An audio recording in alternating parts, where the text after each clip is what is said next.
Let's go to the link. Titans versus Eagles. Carson Wentz did not play, did not dress. The plot thickens, though, with that quarterback room. I'll tell you why. Second quarter, though, first and Titans. Ryan Tannehill, new beginning, new lease on life. Mariota played a little bit, but Tannehill looked really good. Take with that what you will. Nate Sudfeld looked good, too. Completed a long touchdown pass down the middle of the field. And if we're showing this cutaway, it's never good. He gets tackled awkwardly, immediately grabs his wrist. Rap sheet and head coach Doug Peterson would say he did break his wrist. I give some silver lining here. Got? It's his left wrist. He's a right-handed thrower. Good. That, if you're an Eagles fan, at least like this wasn't his right. I know it's silver lining. Silver lining. It's his left wrist. He doesn't throw with that hand. Eagles backup quarterback, a very loaded topic over the last few years. We'll see if they make a move, or maybe Carson Wentz doesn't need one. Who knows? All right, let's go. Patriots, Lions. There's Tom Brady taking time to talk to a fan. We love that right there. That's TB12. But, I don't want to be on the TB12 diet. I want to be on the BH2 diet, and that is the Brian Hoyer diet, where you can eat whatever you want and still ball out. Is that it? I love the BH2. The Great BH2, diet. man. I love it, man. It's kind of like the P90X. I don't know what it is, but it works. N'Keal Harry would limp off the field after making that catch, but Brian Hoyer would hit undrafted rookie Jakobi Meyers for the touchdown. Patriots, they roll all over my lines, 31-3. Jalen and Jakobi Meyers. All right, here we go. Packers versus Texans. LaFleur's first game, Rodgers wouldn't play. He didn't get in on this one. But Kiki Kuti was out there for the Texans, and he muffs the punt. And Equanimeous St. Brown, right place, right time, recovers it, touchdown. Where's Amon Ra? His brother. Love that family. St. Brown. Unfortunately, Kuti would leave the game with an injury, an ankle injury. He was supposed to be a key part of this Texans offense. We'll see what happens. Here is a pass from Deshaun Kaiser hitting Darius Shepard at North Dakota State. We're going Lambeau Leap. I know it's early. I know it's August. You can still do a Lambeau. I would definitely do it. Absolutely, got in the end. Oh, get it in while you can. Come on now. Let's do another game. What do we got? Panthers, Bears, Soldier Field. This is the site of kickoff, guys, September 5th. It'll be the Packers instead of the Panthers, though. But this dude, Kate talked about him, Brian Burns.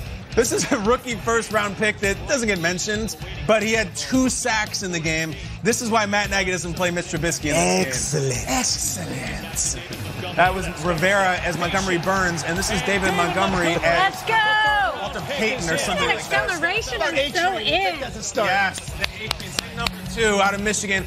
David Montgomery is getting people fired up in Chicago, where they got a lot on their minds. Kyle, Bears kicker update. What do you got? We talked about this the whole offseason. This concept is that the Bears roster is so good, but they're just missing one key ingredient. They've been trying to find a kicker. It's like having a perfect car. There's no windshield wipers. I don't care if it's $1 million car. You need those wipers. They're critical. So you go in, finally they play a game in Soldier Field in front of the home crowd. There's palpable nerves amongst the audience. Sure enough, a couple minutes left to go in the first half. Eddie Pinheiro, one of the 2 kickers trying to get the spot, comes out for a kick.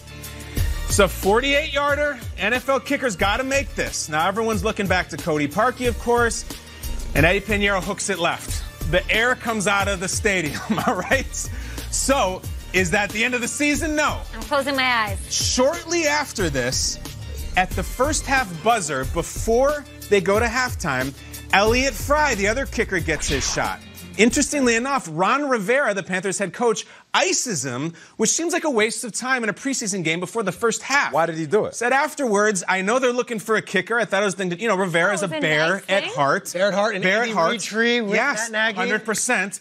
And so sure enough, a 43-yard field goal is the same distance as Cody Parkey, into the same end zone as Cody Parkey. After the ice, what does Elliott Fry do?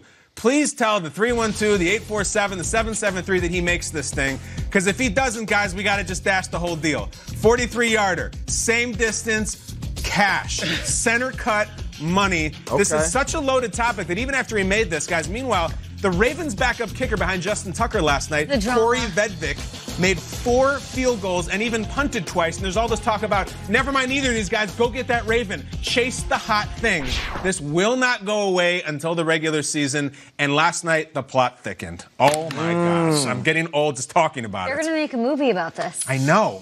They really are. I know. But is it a horror film, Kay? What are we talking about? Romantic comedy. I don't want okay. anything to do with that. I'm gonna close Hopefully my eyes. for Friday, it's Futurama. Okay. Let's check in with Will Selva. He's out in the newsroom in Culver. Hey, Will, take it away.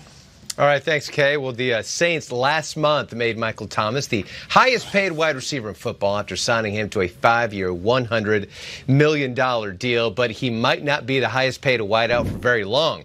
You see, Falcons GM Thomas Dimitroff on Thursday saying he thinks a multi-year deal for Julio Jones is around the corner. Dimitroff during the Falcons broadcast saying, quote, he's in a great spot. We're in a great spot.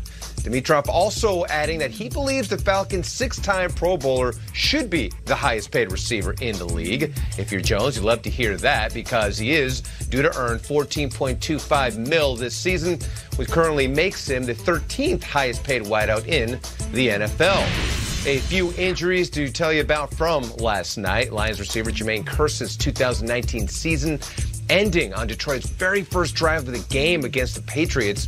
Kearse suffering a broken leg and injuries to his ankle. The 29-year-old veteran wideout signing a 1-year contract with the Lions in June after spending the last 2 seasons with the Jets. Elsewhere, Texans receiver Keke Coutee suffering an ankle injury Thursday night against the Packers. NFL Network Insider Ian Rappaport reporting the injury is not considered serious. Coutee is currently the number 2 wideout on the Texans depth chart. Now, yesterday, we played you the all-or-nothing clip from Amazon Prime Video that went viral. You know the one, our Steve Smith Sr. getting fantasy football tips from Cam Newton. Well, Steve consults Newton about adding wide receiver DJ Moore. Well, here's a refresher, just in case you forgot. So I got him on my bench, DJ Moore. Okay. Should I ain't benching DeAndre Hopkins. Should I let John Brown be on the bench? Or? That's kind of disrespectful. Like, John Brown, he ain't no asset. He got a lot of choice selections. I'm giving you insider trade, so don't report me, you know. No, I'm just saying. So should I take him off the bench? Because currently he on the bench. Yeah. You got to start him. Someone on Twitter made a comment that DJ Moore was shook by what Steve said. Well, Moore tweeted out a response, ha ha, never shook, thumbs down emoji. Cecil Shorts tweeted out 1,000 plus coming this year. Other tweeters said, I'd bench myself if I had DeAndre Hopkins on my team. Either way, Moore taking it all in stride. Still to come here on Good Morning Football, we're going back in time. Who had the most loaded roster ever? There's Jerry Rice from the 94 49ers. That loaded question.